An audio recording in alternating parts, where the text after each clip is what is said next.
일곱 일꾼을 택하심, 이런 제목의 말씀 함께 나누겠습니다. 오늘 우리는 항존직 선거 1차 투표를 진행하게 됩니다. 이 일을 위해서 오랫동안 행정적으로도 준비를 했고요, 또 전 교회인들이 함께 기도하며 준비해 왔습니다. 이를 위해서 우리가 참 여러 가지로 많은 애를 썼는데, 왜 이렇게 우리가 항존직 일꾼을 세워야 하는 것인가? 장로, 안수집사, 권사와 같은 이런 일꾼들을 세워야 하는 이유가 무엇이고, 또 우리가 누군가를 세워야 한다면 그 자격 기준은 무엇인가? 여기에 대해서 우리가 함께 주어진 말씀을 가지고 함께 나누려고 합니다. 첫 번째 생각해 봐야 될 질문은, 왜 우리에게 이런 항존직 일꾼을 세우는 일이 필요한가라는 질문입니다. 여기에 답하기 위해서 함께 읽었던 이 사도행전 본문의 말씀에 배경을 좀 생각해 보면 좋겠습니다.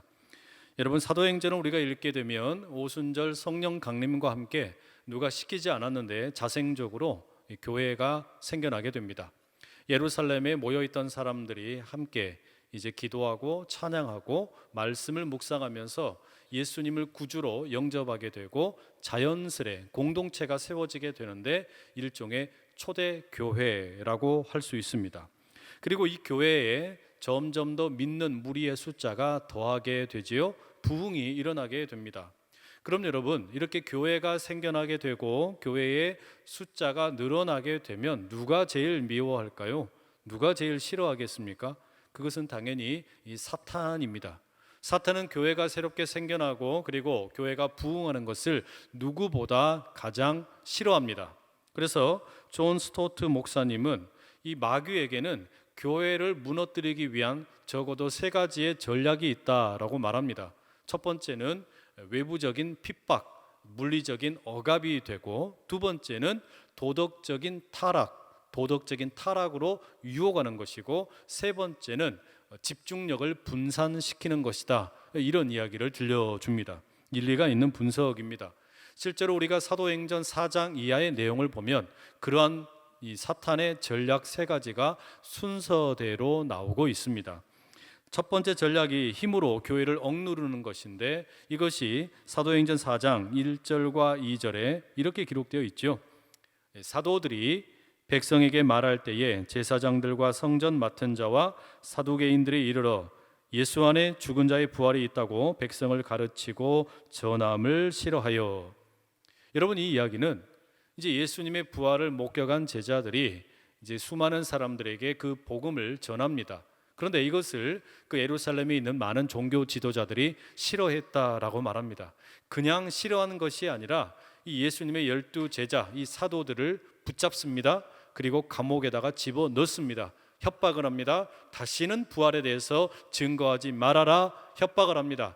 회유를 하기도 하고 협박을 하는데 통하지가 않습니다. 사도들이 우리가 결코 그렇게 하지 못한다라고 하면서 저항을 하게 됩니다. 결국 이 사탄이 가지고 있었던 교회를 무너뜨리기 위한 첫 번째 전략은 실패하고 맙니다.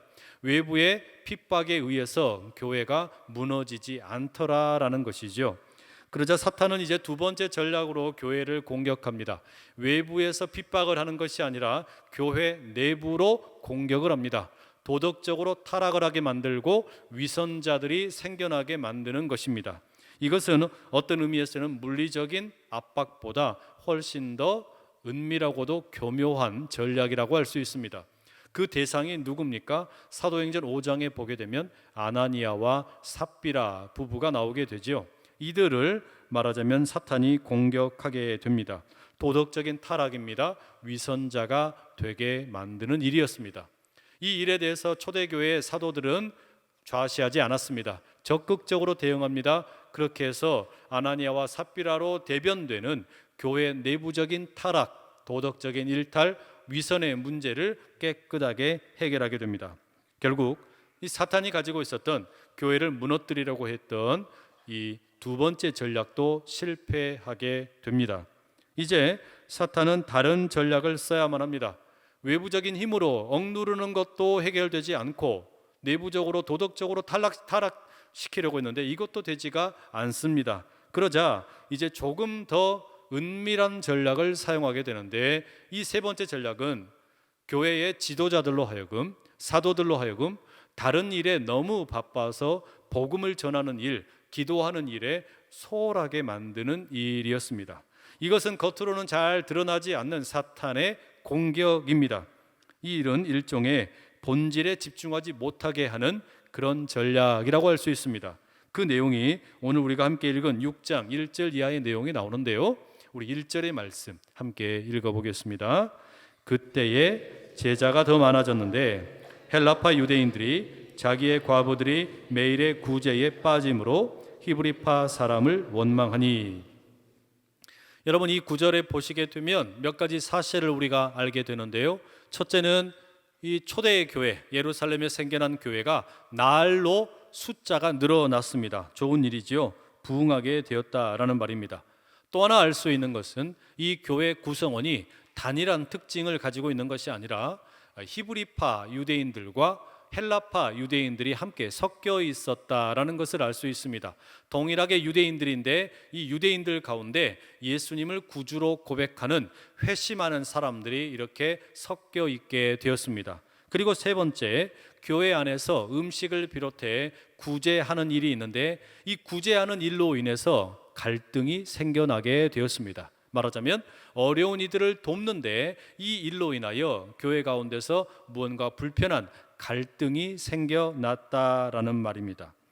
여러분, 이런 일들을 보면 이게 무슨 사탄의 전략이냐, 교회를 무너뜨리려고 하는 일이냐, 그렇게 절대 보이지가 않습니다. 하지만 그 이면에는 사탄이 교회를 무너뜨리려고 하는 참 무서운 음모가 숨어 있었습니다.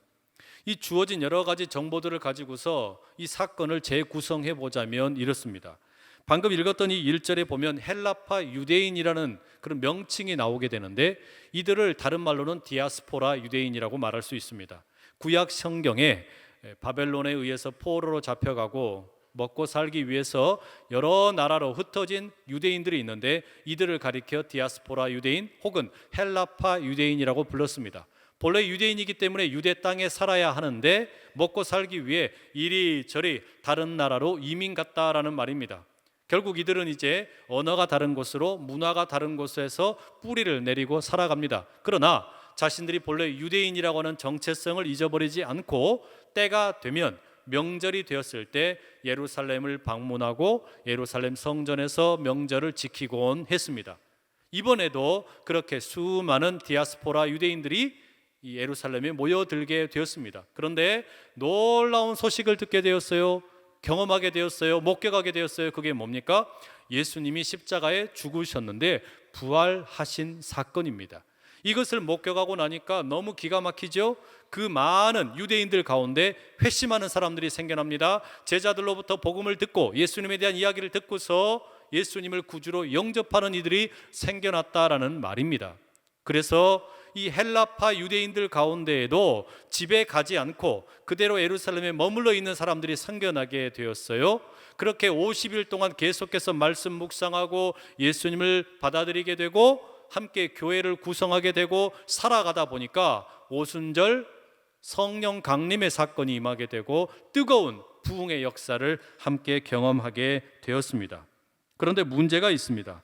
이 헬라파 유대인들, 디아스포라 유대인들의 먹고 살기 위해서 가지고 있던 돈이 금세 바닥 나버렸습니다. 이들이 예루살렘에 이렇게 오래 있을 것으로 생각을 못했지요. 잠깐 명절 지키고 자기 집으로 돌아가려고 생각을 했는데 이 예수님을 만나게 되고 또 이 부활의 경험을 하게 되고 그리고 교회를 이루게 되니까 집에 갈 생각을 안 하게 된 겁니다.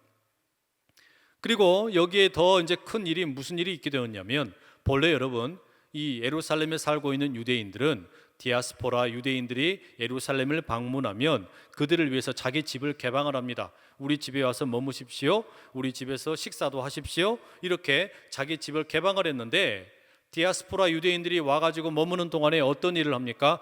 예수님을 믿어버리는 거예요. 자기들은 예수님을 핍박을 하고 예수님을 십자가에 못 박아 죽도록 내어줬는데 이방 땅에 살다가 온 유대인들이 예수님을 믿어버리는 겁니다. 그러니까 어때요? 이들과의 관계를 단절해버리는 겁니다. 이제 더 이상 자기 집을 열어주지 않습니다. 음식을 나눠주지 않습니다. 옷가지를 나눠주지 않게 되었다라는 말이죠. 그러니 헬라파 유대인들, 이 디아스포라 유대인들 가운데 예수님을 믿게 된 사람들은 이제 더 이상 잠잘 곳이 없어요. 먹을 음식이 없어요. 그리고 입을 옷이 없게 되어버렸다라는 말입니다. 그러니 누군가가 이들을 도와야 하는데 누가 도와야 되겠습니까? 히브리파 유대인들이 돕게 되는 겁니다. 히브리파 유대인들, 예루살렘에 거주하고 있는 유대인들 가운데 예수님을 믿게 된 사람들이 그들을 돕기로 나서게 됩니다. 그래서 자기 재산을 팝니다. 자기 돈을 나누어 줍니다. 음식을 나누어 줍니다. 이게 사도행전 2장 44절에서 47절에 잘 나오지요. 믿는 사람이 다 함께 있어 모든 물건을 서로 통용하고 또 재산과 소유를 팔아 각 사람의 필요를 따라 나눠주며 날마다 마음을 같이하여 성전에 모이기를 힘쓰고 집에서 떡을 떼며 기쁨과 순전한 마음으로 음식을 먹고 하나님을 찬미하며 또 온 백성에게 칭송을 받으니 주께서 구원받는 사람을 날마다 더하게 하시니라. 우리가 잘 아는 말씀입니다. 이 말씀의 배경이 그런 거예요. 예루살렘에 살고 있던 유대인들 가운데 예수를 믿게 된 사람들이, 디아스포라 유대인들 가운데 예수 믿게 된 사람들, 이들을 도와야겠다. 저들이 더 이상 이제 다른 유대인들로부터 환영받지를 못하니까 우리라도 돕자. 그래서 자기 집을 활짝 개방합니다. 자기 재산을 팔아서 돕습니다. 옷가지를 나눕니다. 물건을 나누어 주는, 유무상통하는 이런 일들이 펼쳐지게 되었다라는 말입니다. 이 얼마나 아름다운 일입니까? 서로가 서로를 섬기는 일, 다른 사람 돕지 못해도 교인이 교인을 돕겠다. 얼마나 아름다운 일인지 몰라요. 그런데 이렇게 아름답고 좋은 일이 있으면 꼭 사탄이 거기에 파고 들어옵니다. 그래서 어떤 일이 벌어지는 겁니까? 가만히 보니까 헬라파 유대인들이 자기네 과부들이 이 구제로부터 자꾸 소외되는 것을 느끼는 겁니다. 이 헬라파 유대인 출신의 과부들이 이상하게 이 구제로부터 멀어지게 되고 자꾸 따돌림 당하는 것 같고 소외당하는 것 같아요. 아마도 이 사도들이 이 일을 열심히 하기는 했는데 아마 거기까지 손길이 미치지 못했던 것 같습니다. 그 헬라파 출신의 유대인들에게 음식도 나눠주고 돈도 나눠주고 잠잘 기거할 곳을 마련을 해줘야 되는데 이게 손길이 미치지를 못하는 거예요. 여러 가지로 일들이 많다 보니까 그렇게 되었겠지요. 그래서 어떻게 하는 겁니까? 이렇게 교회가 갈등하게 되고 싸우면 안 되겠다, 사탄에 의해서 교회가 무너지면 안 되겠다, 그리고 작정을 하고 어떻게 하는 겁니까? 12 사도가 성도들 전체에게 긴급 회의를 소집합니다. 그 내용이 오늘 본문 2절입니다. 함께 읽어보십니다. 12 사도가 모든 제자를 불러 이르되 우리가 하나님의 말씀을 제쳐놓고 접대를 일삼는 것이 마땅하지 아니하다. 여러분이 2절의 말씀을 읽어보게 되면 참 중요한 내용을 발견하게 됩니다.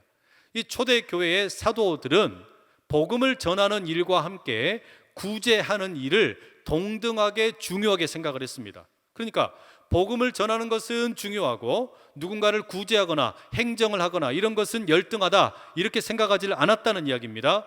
복음 전하는 것만큼이나 누군가를 돕고 섬기는 사회사업, 구제사업도 똑같이 중요하게 생각을 했어요. 그런데 문제가 있다면 그게 무엇이었냐면 이 구제 사업을 많이 하다 보니까 사도들이 거기에 너무나 일을 많이 하다 보니까 행정 일을 많이 하다 보니까 여기저기 누구누구 도와야 된다, 이런 일 하다 보니까 또 다른 본질적인 일인 복음을 전하는 일이 소홀해지게 되었다. 이것은 옳지 않다라는 결론을 내리게 된 것입니다.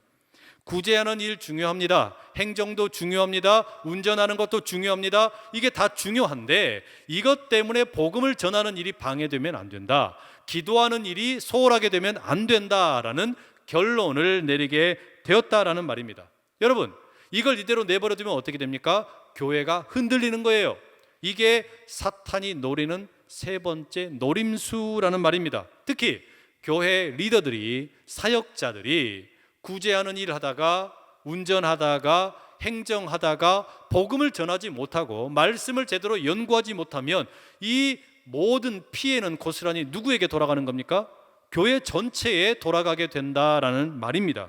이게 지금도 여러분 유효한 사탄의 전략입니다.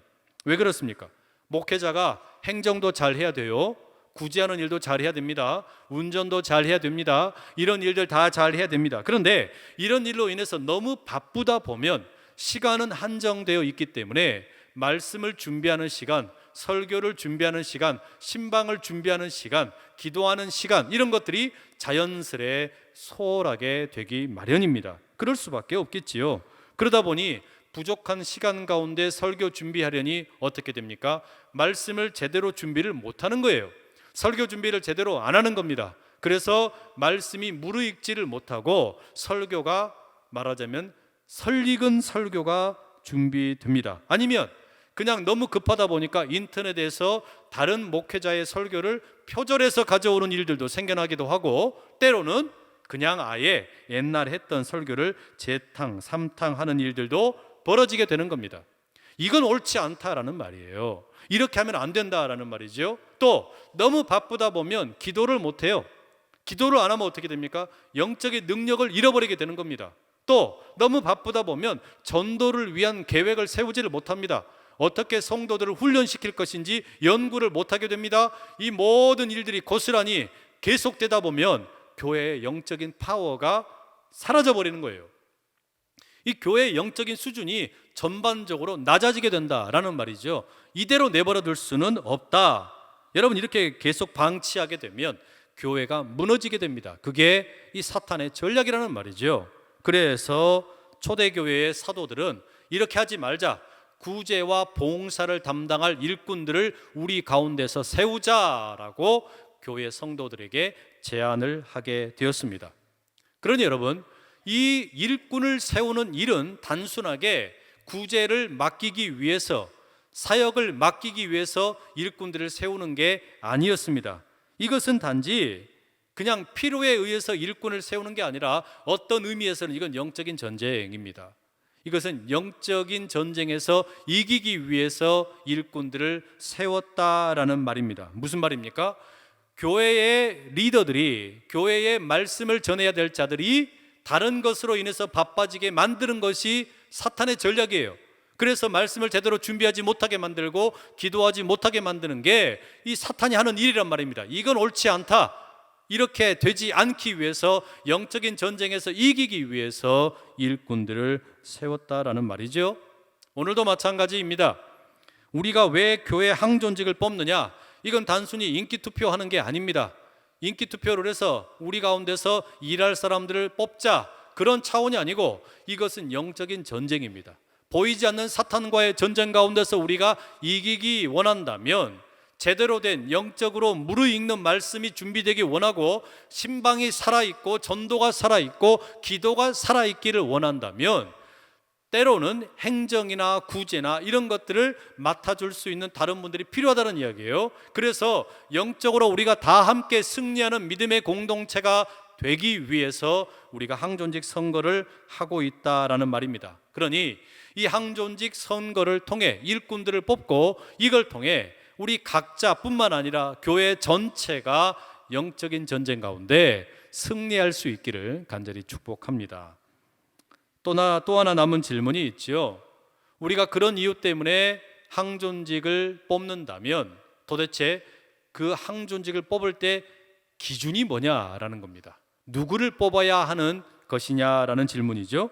여기에 대해서 성경 본문 오늘 3절과 4절은 우리에게 중요한 지침을 주고 있습니다. 우리 이 3절, 4절의 말씀 함께 읽어보겠습니다. 형제들아, 너희 가운데서 성령과 지혜가 충만하여 칭찬받는 사람 7을 택하라.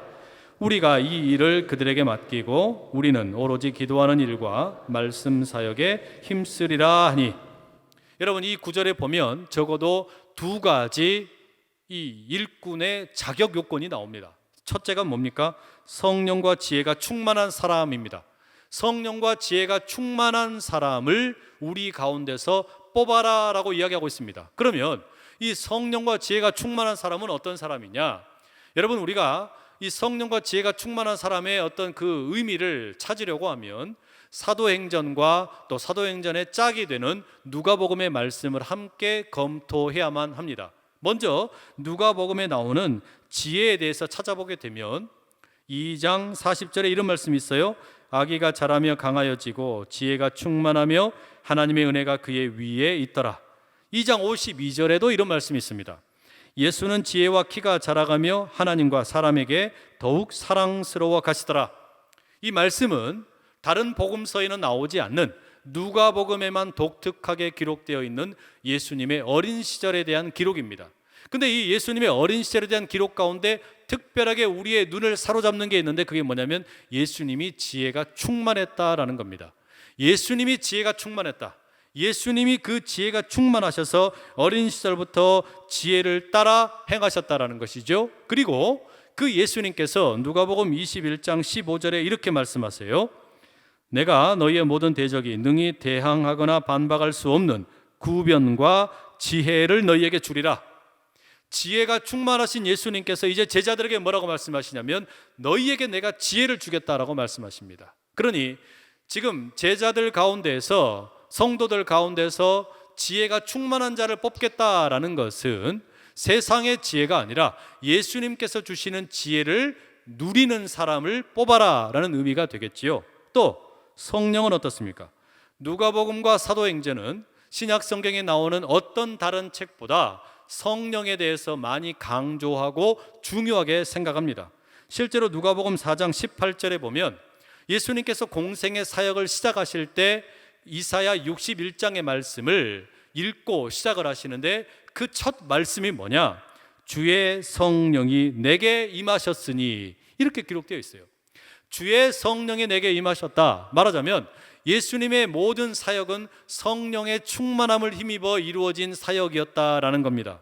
뿐만 아니라 예수님의 행적을 기록하고 있는 누가복음의 내용에 보시면 성령의 충만함을 입어 성령에게 이끌리시며 성령의 능력으로 성령으로 기뻐하시며, 이런 표현들이 많이 나옵니다. 말하자면 예수님의 사역은 성령의 충만한 사역이었다라는 겁니다. 그리고 사도행전 1장 8절에 보면 예수님께서 이제 부활, 승천하시기에 앞서서 제자들에게 주시는 말씀이 있지요. 오직 성령이 너희에게 임하시면 너희가 권능을 받고 예루살렘과 온 유대와 사마리아와 땅끝까지 이르러 내 증인이 되리라. 여기도 뭐라고 말합니까? 성령이 너희에게 임하게 될 것이다 라고 이야기하고 있습니다. 그럼 여러분, 우리가 이런 결론을 내릴 수가 있어요. 오늘 우리가 뽑아야 할 항존직 일꾼이 어떤 인물들이냐? 성령과 지혜가 충만한 사람들인데, 성령과 지혜가 충만하다라는 이야기는요, 달리 말하면 예수님을 닮았다는 이야기예요. 예수님이 성령과 지혜가 충만하셨던 것처럼 오늘 우리가 뽑아야 되는 일꾼들도 누구냐? 예수님을 생각나게 하는 사람, 예수님을 닮은 사람을 뽑아야 된다라는 말이죠. 오늘 우리가 그런 겁니다. 우리가 뽑아야 할 일꾼은 세상적인 기준이 아니에요. 돈 많은 사람이 아니고요, 또 지혜가 많은, 어떤 지식이 많은 사람이 아니고, 어떤 집안의 배경이 좋은 사람이 아닙니다. 교회에 등록한 날짜가 오래된 사람이 아니에요. 봉사를 많이 한 사람이 아닙니다. 그럼 누구냐? 우리 가운데서 뽑아야 될 사람은 저 사람 보면 참 예수님 생각난다, 성령과 지혜가 충만하다, 그런 인물을 우리가 뽑아야 한다라는 말입니다. 바라기는 오늘 그리고 다음 주에 있게 될 이 선거의 과정을 통해 우리 가운데 예수님이 생각나고 예수님을 닮고 예수님과 동행하는 성령과 지혜가 충만한 일꾼들이 뽑아질 수 있기를 축복합니다. 두 번째 기준, 또 다른 기준이 있는데 그것은 칭찬받는 사람입니다. 3절에 보면 칭찬받는 사람을 뽑아라 라고 이야기하고 있는데, 이 칭찬받는 사람이라는 것은 많은 사람들로부터 평판이 좋다라는 이야기입니다. 평판이 좋다라는 것은 헬라 말의 본래 의미가 말투레오라는 것인데, 이게 증언한다는 이야기예요. 쉽게 이야기하면 많은 사람들이 추천하는 인물입니다. 많은 사람들이 야, 저 사람 참 진국이다, 참 믿음이 좋다, 사람들과의 관계가 좋다, 이렇게 많은 사람들로부터 칭찬받는, 증거를 받는 사람을 뽑아라 라는 이야기입니다. 사도행전에 보면 이렇게 좋은 칭찬 듣는 인물이 적어도 한 2명은 나옵니다. 10장 22절에 나오는 고넬료, 로마의 백부장이죠. 그를 가리켜 온 유대 땅에 있는 사람들이 칭찬했다라고 기록합니다. 또 16장 2절에 보면 디모데라는 인물이 나오는데, 이 디모데에 대해서 루스드라와 이고니온에 있는 사람들이 다 함께 칭찬했다라고 말합니다. 바로 이런 고넬료와 디모데처럼 주변에 있는 많은 사람들로부터 칭찬 듣는 사람, 이런 인물을 우리가 뽑아야 한다라는 겁니다. 정리하면 이렇습니다, 여러분. 우리가 교회에서 뽑아야 될 인물이 어떤 인물이냐? 한편으로는 성령과 지혜가 충만한 인물이고 또 한편으로는 칭찬받는 인물이에요. 여러분, 이것은 우리가 비유하자면 십자가의 양축으로 설명할 수가 있습니다.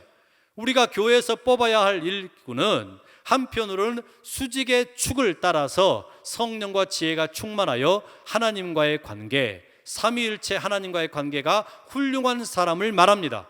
또 한편으로는 또 다른 축, 이 수평의 축을 따라서 사람들과의 관계가 좋은 사람을 의미한다라는 말입니다. 그래서 성령과 지혜가 충만하다라는 것은 수직의 축이 잘 서 있다라는 말이고, 또 칭찬을 받는다라는 말은 사람들과의 관계가 좋다라는 이야기예요. 이것은 여러분, 우리가 뽑아야 될 인물이 때때로 이런 경우들이 있다는 이야기예요. 수직의 축은 좋습니다. 영적으로 하나님과의 관계는 좋은 것 같아요. 그런데 자꾸 옆에 있는 사람들과의 관계가 좋지 않아요. 또 반대로 사람들과의 관계는 좋아요. 그런데 이 수직의 축이 건강하지 못한 경우들이 있다는 이야기입니다. 그러니 우리가 뽑아야 될 인물이 어떤 인물이라는 겁니까? 수직의 축과 수평의 축이 함께 건강한 인물, 이런 인물이 우리 교회 가운데 좋은 일꾼들로 많이 선출될 수 있기를 축복합니다. 그 다음에 여러분, 이렇게 이제 이 사도행전의 6장의 내용을 보면 일꾼들을 뽑게 되는데 그 일꾼들의 이름이 소개됩니다. 스데반, 빌립, 브로고로, 니가노르, 디몬, 바메나, 니골라, 이렇게 7사람이죠. 근데 이들의 이름을 가만히 보면 이 이름은 모두 다 헬라식 이름입니다. 히브리식 이름이 아니라 헬라식 이름이에요. 이게 무슨 의미일까요? 아마도 당시에 이 사도행전에 나오는 초대 교회가 가지고 있었던 문제가 헬라 출신 유대인 과부들이 제대로 구제를 받지 못하고 있는 현실이었기 때문에 그 현실을 잘 알고 있는 사람들, 헬라 출신의 인물들을 일꾼으로 뽑았다라는 말입니다. 그러니 여러분, 여기에서 우리가 여러분 마지막 세 번째 기준을 발견하게 됩니다. 무슨 말입니까? 수직으로 하나님과의 관계가 건강하고 수평으로 사람들과의 관계가 건강하고 그리고 주어진 일에 적임자를 뽑아야 된다라는 말이에요. 이렇게 우리 교회 가운데도 당면 과제를 잘 해결할 수 있는 좋은 인물들이 우리 가운데 뽑혀질 수 있기를 축복합니다. 자, 여러분, 사도들이 이렇게 좋은 일꾼들을 많이 뽑게 되었습니다. 그리고 이제 안수합니다. 그리고 난 다음에 열심히 교회를 섬기게 되는데 이 결과가 뭐냐? 7절의 말씀에 결과가 나옵니다. 함께 읽어볼게요. 시작. 하나님의 말씀이 점점 왕성하여 예루살렘에 있는 제자의 수가 더 심히 많아지고 허다한 제사장의 무리도 이 도에 복종하니라. 초대교회에 이렇게 일꾼을 세우고 난 다음에 결론이 뭐냐면 이 일꾼들을 세움으로 인해서 교회에 믿는 자의 숫자가 더 많아지고 부흥하면서 심지어는 교회를 핍박하던 제사장들 가운데에도 예수님을 믿게 되는 회심의 역사가 일어나게 됐다는 겁니다. 바라기는 여러분, 우리가 이 항존직 일꾼을 뽑는 일도 이런 은혜가 있기를 축복합니다. 우리가 이렇게 항존직을 뽑는 일들을 통하여 교회가 든든히 서게 되고 부흥하며 하나님의 은혜가 더 풍성해지는 그런 역사가 우리 가운데 가득하기를 간절히 축복합니다. 그러니 여러분들 가지고 있는 그 유권자로서의 권리를 절대로 그냥 포기하지 마시고 그냥 가지 마시고 조금만 투자하시면 되니까 이 교회의 아름다운 영적인 축제에 다 함께 참여하셔서 소중한 일꾼을 뽑는 아름다운 일들 가득하기를 간절히 소원합니다. 기도하겠습니다. 사랑하는 주님, 오늘 우리 교회가 항존직을 선출하기 위한 1차 투표를 진행합니다. 우리 가운데 성령과 지혜가 충만하고 칭찬받는 사람이 선출되게 하여 주시옵소서. 그래야 좋은 일꾼들로 인해 교회가 사도행전의 초대교회처럼 더욱 흥왕하게 부흥하게 하여 주시옵소서. 예수 그리스도의 이름으로 간절히 기도드립니다. 아멘.